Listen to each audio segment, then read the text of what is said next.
Hey, what's up, my comic book peeps? It's your boy J Rock. Today I'm gonna be hitting you with another comic book review.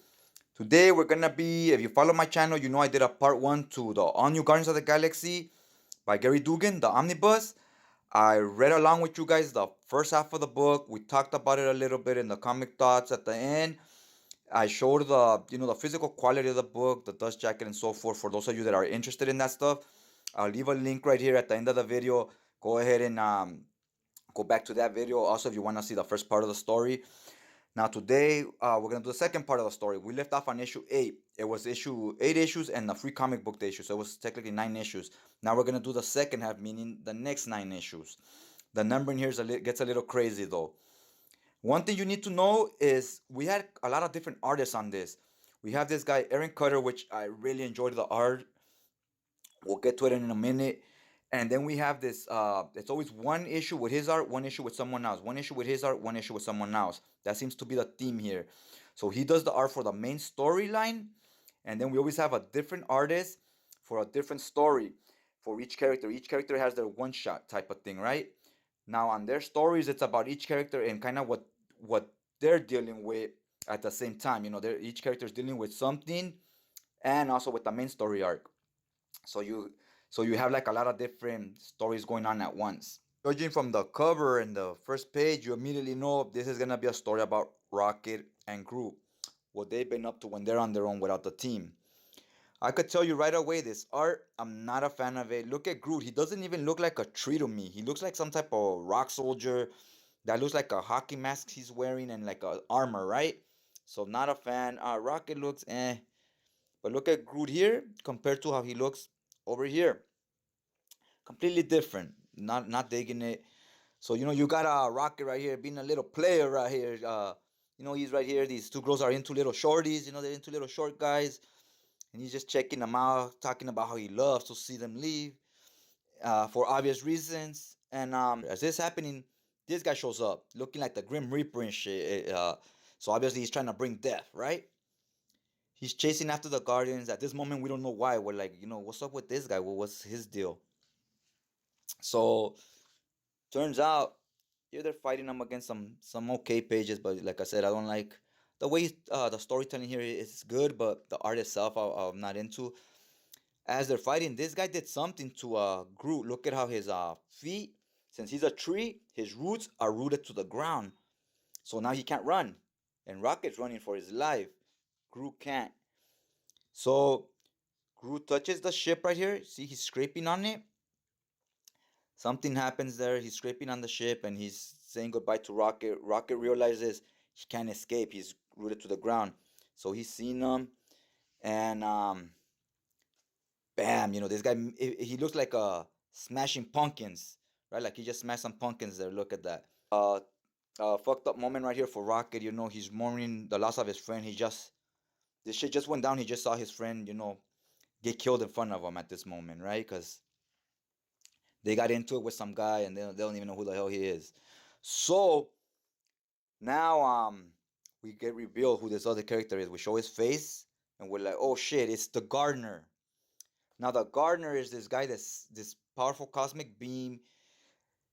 He deals with Mother Nature, so it explains why, since Groot is a tree, how he got him to root his feet onto the ground. He's somehow related to the Collector and the Grandmaster. Those two guys were in the first half of the book, and now we're introducing the third guy here. Now, a crazy thing that happens is that look at this. Once Groot gets back to the back home with the Guardians, once Rocket gets back home with the Guardians, he realizes he has a splinter. He's like, "You crazy motherfucker! Groot had a trick up his sleeve the whole time. He left a splinter on him, and the gardener may have destroyed the body, but his soul is right here on the splinter. You see his face there, right? So Rocket's like, all right, all right. So now he sees hope. He runs, plants some here, and he's hoping he'll grow back. That at least that's the plan. So that was it was like it kind of explained to us why Groot at this moment is little, why he's a little tree. I know they did this because in the movie in part two, Groot will now be a little Groot, so they had to make tell a story in the comics to make him little Groot. So now we know right there. His little Groot. And look at this. When this is happening, I changed the page and I was like, holy shit. Mojo. This was a big reveal. I was like, what the fuck? Like, what is Mojo doing in a Guardians book? And I don't know. The issue ends there. That was crazy. So hopefully they touch back on this. So Mojo's there. I guess he has something to do with that. He was watching the whole shit go down. See, he's watching little Groot right here. And now we get back to issue 10. This cover reminds me of Salvador Dalia's artwork. Very psychedelic and weird. You got the golden monarch egg. You got these fish. You got Star-Lord. Now the golden monarch egg on the first half of this video, on part 1, turns out the Grandmaster sent the Guardians to steal this golden monarch egg from the collector. Hence why it's on the cover of the issue. And these fish, that's the Grandmaster's secret lair. We're back to the main ongoing series with the main ongoing artist. That's how you can always tell when we're back to the main story. Back with the Grandmaster. It's right there. I always like when we go back to the Grandmaster how they draw this huge fish flying in space and it looks kind of psychedelic almost. The Guardians are bringing this egg he has for the Golden Monarch egg. The collector let them steal it. If you followed part 1, go back to it. He let them steal it because he had a trick up his sleeve. Turns out, you see the egg crack in here when they gave it to the Grandmaster? Boom! The collector pops out of it and he starts fighting with Grandmaster. Let him know, why did you want this Golden Monarch egg? So Drax, tells him to stop being violent. And it's weird here because he's being violent right here himself, but he's a pacifist, right? But he explains how, oh, that's not being violent. I didn't kill him. It's not being violent because I know these are cosmic beings. They can't be hurt. So yeah, you see them put their heads back together and whatnot. And now they're happy to see each other. Now the collector was explaining how, oh, I just used the Guardians as pawns so they could deliver this egg because I want to find out why you wanted to steal it. Then the Grandmaster says, well, I used the Guardians as pawns to go steal the egg because I knew you would come inside it and I needed to talk to you. So I guess everybody used the Guardians as pawns and the Guardians just have the low IQ supposedly, right? Now the writer he's always talking about, he says this a lot he has the character say this a lot, like, oh, that's so heavy metal. This is one of the times where he says, oh, that's so heavy metal. And that to me doesn't look heavy metal. That to me almost looks more like a god or some type of mythology or some type of religion. Kind of like a Hindu religion or some type of Middle Eastern religion with all the snakes and the guy praying or meditating. So anyways, he turns out he's missing his head. And then now the Grandmaster and the Collector are like, what's going on? Where's his head? And they're like, he's part of our family. He's called the Contemplator. So there's the Contemplator, the Gardener, and then them two. So now we're getting revealed to everybody that's like this cosmic being that they're all, I guess, somehow related. So that's another, we're asking ourselves, it brings up another question. What happened to this guy? So that's another mystery we gotta solve, I guess. Here the Grandmaster takes notice of little Groot as we see him in the movies, or Baby Groot, however you like to call him. And they're letting him know, right here, the Grandmaster's checking all this out. And he's letting him know the gardener did this. And here's the gardener, the guy that was dressed in the Grim Reaper suit. Rocket's pissed, and rightfully so. He's like, so this fucker did this? Because he's like, Groot can't grow, he stays little. And he wants him to grow back to his normal size. Here we got Star-Lord, Peter Quill, saying, this has to be Thanos' work. It's so obvious. So here's all the Guardians. They think it's Thanos. He's manipulating the Grandmaster. We flip to the next page. Obviously, it's not Thanos, it's Loki.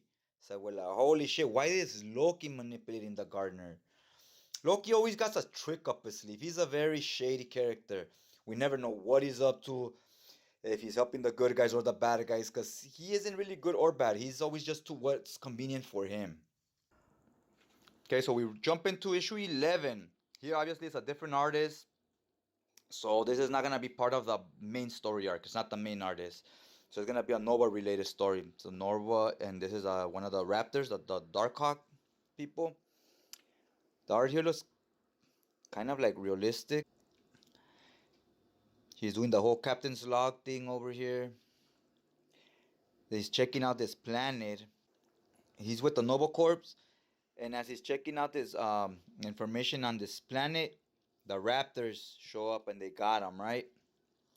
So they got him right here. He's in a bad situation. So this guy's Robbie Ryder's his name. He's a Nova.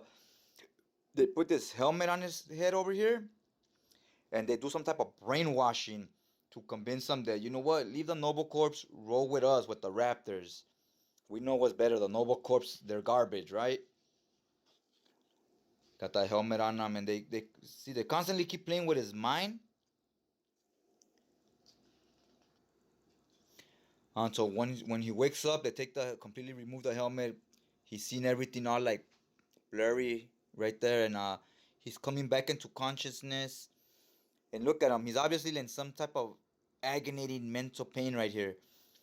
And they tell him, just be a raptor. He finally gives in because right here this guy tells him, look, Robbie, no one's walking in through that door. No one's saving you. So he just decides to be a raptor. So now we know this guy's a raptor, and there's this other Nova that's looking for him everywhere. I think this guy's name is Rich Rider. And he's flying around looking for Robbie Rider. And he's pissed because he finds this those captain logs thing that do recordings of info. He finds one here and he finds out his brother Robbie's still alive. He's like, if you guys would have told me this earlier, I could have been searching for him a long time ago. He thought he was dead this whole time, and he's alive, but he's a raptor now. So that's, all these one-shot stories from each individual character, they're somehow gonna connect to the main story arc. So you need to read them. And that's why I recommend you read this and you buy this hardcover if you plan on reading this, and not the trade paperbacks, because when you got volume 1 and 2, they put everything out of order. Volume 1 puts all the main story arc, volume 2 puts all the little side stories, and you need to read them in the right order. Now that he's been accepted into the Brotherhood, you see the head honcho giving a speech. Everybody's watching the speech. And here he is. Now they shaved his head and so forth. He looks completely different. No beard, no hair. And as he's giving this speech, Robbie Ryder says, I know something that could help our cause. And then the leader says, nobody's ever interrupted one of my speeches before. He says, I apologize, but I have important information. I think I know where we could find some Negan bands. And they hold a lot of power. And that explains to us how he was the Darkhawk that was fighting Star-Lord for those Negan bands. So I was like, all right. So, now the pieces are coming together, making some sense. Next issue, we get introduced to AntMan, and he's gonna join up with the Guardians of the Galaxy. So you always throw an oddball in there, and in this case, it's AntMan. I guess in his series or in the Avengers series, he did something terrible. He wants to leave Earth because no one likes him. So he joins the Guardians to go to space. The Nova Corps show up because they're looking for Ant-Man, I guess. So all the Guardians, including Ant-Man, join the Nova Corps. So I was like, shit, another Nova Corp. Nova Corp to me is so lame. Like, I almost felt like skipping this at this moment. Oh, and look at here. In this next issue, it touches on something important. You see the ship flying? It's the Share Empire. So they're working with these raptors. So the plot thickens. It's like, alright, so the Share Empire is behind this. So we got a lot of different stories coming together, but at the same time they're all their own thing. So now they're part of this Nova Corp. Now we got this third story with the Nova Corp, but this is still kind of part of the main ongoing story. Look at all these Nova Corps. Man, they're so lame. So the Guardians are becoming Nova Corps because they're like secret agents, because it turns out they think the Nova Corps are corrupt. They're like, how is all this stuff happening, and we're already getting bigger in numbers and we still can't stop all this crime. So there are a bunch of little stories from each guardian goes on with a different group of noble corps to investigate, right? See which ones are crooked, which ones are straight. And Rocket Raccoon is the main one. He's like the general, if you will. And he's seen people drinking on the job right here, just downing space juice. People stealing when they find dead bodies, they take the jewelry and so forth. All right, so Groot is here with his commanding officer now. Then he goes, "You found out who's on the take, who's crooked and corrupt and whatnot." Here's Groot's with all the other guys. Then he goes over here right with the officer. He's grabbing, he's looking at the arsenal. He goes, "Yeah, they're all corrupt. They're all garbage, guys. All cops are garbage." So he goes, "Time to bring out the big guns because we got to make a lot of arrests." So here, Gerry Duggan's letting us know, all cops are bad, because what's going on in society today. He probably thought that's the popular thing to say. That was kind of whack. And then, here, look what happens here. Star-Lord sees his old friend Nova. He punches him in the face. And then they shake hands like, "Hey, what's up, bro? What's up, dog?" I get it. We fist bump, we chest bump, but we don't punch each other in the face like that. That was so exaggerated and stupid. From here on, it's like, I don't know if they just rushed the book from here or they just didn't give a shit or I don't know what was going on because it really took a dive for me. So now here, they're working together. They're getting in some type of shootout. And as they're fighting, bam, another Noble Corp shows up. This one has a slightly different color on her uniform.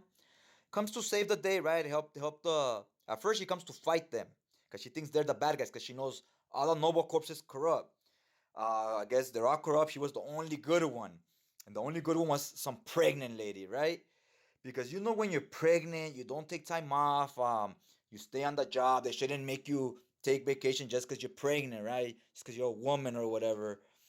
So, I mean, I don't think there was any reason other than that to show her pregnant unless maybe on a book going forward. So she's the good one, they're the bad ones. Then she finds out, hey, they're good also. So they become they realize they're working on the same side, they're not corrupt. Now that she finds out she can trust them, she's leading them over here, right? To this like secret area, this abandoned building. And look what we got here. Look at I like this reveal. This was actually pretty cool. They're all looking up here. They're like, holy shit. Tan taran.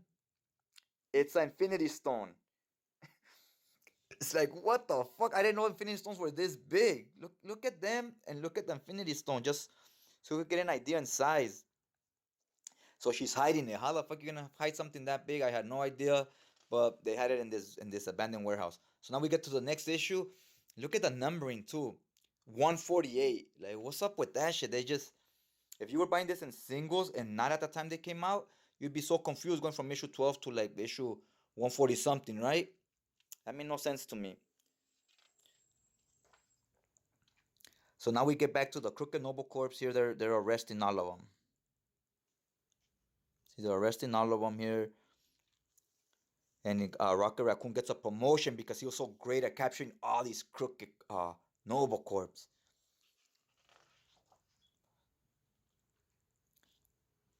How it turns out that all Noble Corps, you're either a corrupt Noble Corp or you're a freaking terrorist. You're working with the Empire and with the Raptors. Those are the bad ones, and the ones that are normal corrupt, just taking bribes and drinking on the job and so forth, they're not that bad. They're the better ones of the two, right? The lesser of two evil. Here, issue 149, I love this cover with Rocket and the other Noble Corps. He just, he's taking them all down. They're all crooked cops. One's titled Folsom Prison Blues. Love the cover, issue 149. So now we get back to the big Groots. Remember on the first half of the book, we were establishing they were coming back. For some reason, they trapped one of the Noble Corps. They killed them. And we never got back to that story. So now we're getting back to it. So that's good. We're touching back on it before the book ends. We found the Soul Stone. We got back to the Groots. And after we destroyed the Groots, there was no point to them. They were just there and they flamed them up and it was over, right? Now they're talking about let's get back to the Negan bands, right? The other guy had the Negan bands. Bam, we get back to that. The Negan bands. So we went from a pace I liked, where we were setting up a lot of story and asking a lot of questions, and now we're answering all of them like in one issue, right? That to me felt very rushed. I like the pace we were going at. Took 12, 13 issues to develop all these stories, ask all these questions, and then we answer them all in one issue. I I felt like it should have took another 8, 9 issues to do that. I don't know. I don't know why things were so done so quickly. I don't know what was going on at that time when they were writing this book. If maybe the creators were rushed for some reason. So here he's letting them know, look, Rocket Raccoon comes in and just starts shooting all these guys. And he's letting them know, look, the ones we arrested were crooked cops, but they were okay. And the ones we didn't arrest them because we were planning on killing them because they were terrorists. They were working for the Share Empire and for the Raptors. So yeah, guys, you know how cops are here. They're either crooked or they're terrorists. But there's no good ones. There's Rocket Raccoon leaving the scene. Now that that mystery was solved, we cut to this where we see the tricky scrolls here. They have this prisoner. They have a lot of people in prison. And one of them says, I know where you could find the Infinity Stone. Meaning this big Infinity Stone, right? And this guy tells her, well, maybe if you tell us where the Infinity Stone's at, we'll let you live, right? Because he says, we need that Infinity Stone to fight Thanos. So that's a pretty interesting reveal there. That was pretty good there. We solved all the issues from this book, and now we're asking new questions, so so you could buy the next book, right? All right, shit got interesting towards the end of this video. Are y'all that read this before, or if you saw the whole read along right here, let me know in the comment section what you thought about this. I'd be interested to know which were your guys' opinions. Maybe you get a totally different opinion than mine. Cause for me, let's start off with the numbering. On the first volume, I did issues 1 through 8. I thought it was solid. The pacing was good. We were getting developing a story and so forth, and getting little different situations with each character. Now in this volume, it's issues 9 through 12. Then they renumber it from 146 to 150, which I don't get what was the logic behind that. What was the point of it? Maybe something was going down when the issues were coming out in singles, that they renumbered everything. If you know anything about that, let me know in the comment section, because for me it made no sense for them to do that. Luckily, I'm reading the omnibus, so all this gets put in order for me, so I'm not tripping. It makes me it puts it in order for me so I could read it in chronological order where it makes sense, right? But if I was going back and buying these in back issues and singles, I'd be all confused right here. Like, where's issue 13? Why are we going straight to issue 146, right? I wouldn't know what I was looking for. So all that out the way, let's get to the story itself. Like I said, I like the pacing in the first half. In the second half, shit just went sideways right here, because from issue 9 to 12, the pacing was still good. Then when we got to those triple digit numbers, 146, 47, up to 150, at first it was okay. So if you're getting 13, 14 issues to develop a story, I want at least like 6 issues for the stories to come to a conclusion, right? To seal the deal or whatever. And they try to give you 14 issues of story development and then try to give you answers in 1 issue or 2, right? So then the pacing felt completely off. Like, it just rushed everything at the end last moment. I don't know if this was editorial or something was going down where like they had to just hurry up and finish it. Or maybe the writer just didn't know what he was doing. He's like, oh shit, like let me just get to the ending already, right? Now let's start off with Groot. They explain here why he's small. Because and why he can't grow back to his normal size. Because the gardener, he put this hocus pocus on him. He can't grow big again. So we made Groot somewhat important or interesting, because he's a pretty lame character, and here he's somewhat matters, right? But at the end of that the issue where we were telling a story about Groot, Mojo pops up. He's checking him out through the Mojoverse and all his cameras and so forth. So it makes it look like he's somewhat involved. And we never touched back on that. Mojo never came out again. It just, he was just there kind of teasing us. You expected the story to come back to that. Well, what did he have to do? Why was he there? Never explained that. So it just left it open. Like, it felt unfinished. Like that story was like it's still going, right? Then we got the Raptors there. beefing it with the Noble Corps right now. There's like two different types of law enforcement, I guess. And the Raptors got these Negan bands to go to war with the Noble Corps. And when they were beefing it with them, they never once used them. It's like, why were you making a big deal about wanting those bands if you never used them? Another story that felt unfinished. Like this whole book kind of felt that way, right? Like it felt like there was still a lot of story to tell. Like you almost needed the Infinity Countdown and Infinity Wars trade paperbacks to be included in here. Now I know those have a separate hardcover, so I think it would have made more sense to put that hardcover and this omnibus together and make it one big omnibus. I think it would have told a better story because this felt like you just finished, right? Like at the end, you try to rush a few things, like, oh, we just defeated all the Raptors, right? And then the Noble Corps. It turns out the Noble Corps, they're like your interpretation of the law enforcement, police officers, and so forth. And I know a lot of shit's going down with police officers nowadays. Everybody's shocked, like, oh my god, some of these cops are racist, right? We're all appalled, right? Like, guys, this shit's been going down since I was a kid. I'll honestly tell you, been a victim of this plenty of times in my teenage years myself. As an adult, you somewhat defend yourself more. You got money to get lawyers and whatnot, right? But it's nothing new, guys. And now, all of a sudden, that other people are finding out about this shit, like us living it, that have experienced this stuff, we known about this. People that haven't, cause a lot of people, I feel like the people making the bigger deals are people that don't know what they're talking about sometimes. Like, they over exaggerate and make it seem like a much bigger thing than what it is. It does exist, it's a thing, we all know it, but it's not as big as some of these people make it seem.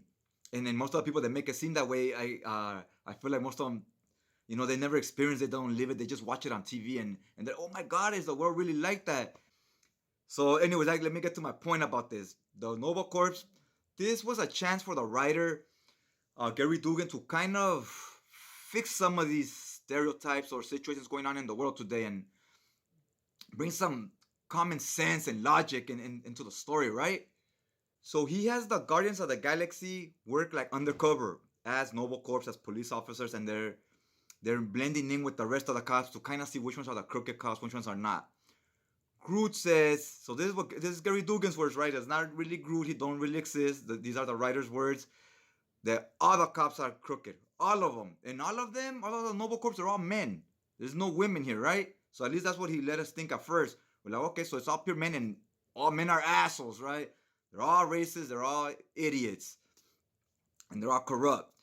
So then we find out there's one woman Noble Corps. So you're like, okay, so there is a woman. One. And she's good. She's the one Noble Corps that is not crooked. Right? So you're like, okay, so all cops are assholes and all men are assholes, but there's one woman, she's just, you know, she's righteous and she's not like them. It's like, all right, okay, so I guess all cops are dicks, right? And I thought this was a missed opportunity for the writer to bring some unity, some positivity into what's going on today in the world. He could have made a story where, like, look, some Noble Corps are bad, but they're not all bad. Just because there's 1 or 2 out of 100, don't label all of them bad, right? Like, yeah, you got one Mexican doing a crime, they're all bad. I'm against that mentality. I don't like it. So that was just something that kind of bothered me in the book. I felt he had an opportunity to do something with that and he didn't. He just took the easy route, like this is the popular thing to say because it's what everybody's saying on Twitter, right? So that was like a whack to me. Then they made this girl that was the one good Noble Corps. They made her pregnant. I don't know if there was any point for the artist to draw her pregnant. I didn't get what was the point of that either. Maybe in the story going forward, it'll make some sense. But here I was like, you know, wouldn't you put her on paternity leave? Like, you think she'd have some time off, right? Like what the hell? Like, yeah, like freaking Nova Corporation, man. That kind of, the story started going just downhill, like I said, from there. A lot of this type of stuff started happening. Then we get to the part where Peter Quill, aka Star-Lord, he meets one of his homie Nova Corps guys, right? The OG Nova, I believe it was. I think it was Rich Rider. So when he bumps into him, Star-Lord punches him in the face and says, "Oh, what's up, homie? What's up, dog?" And they're good homies, right? So it's like they're broing out.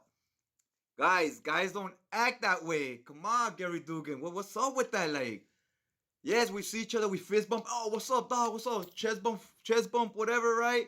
Go like that. We do all that sometimes. It's true, but we don't punch each other in the face. Like these guys punch each other in the face, then hug. Like you do that to one of your friends in real life, it's gonna be a real fight.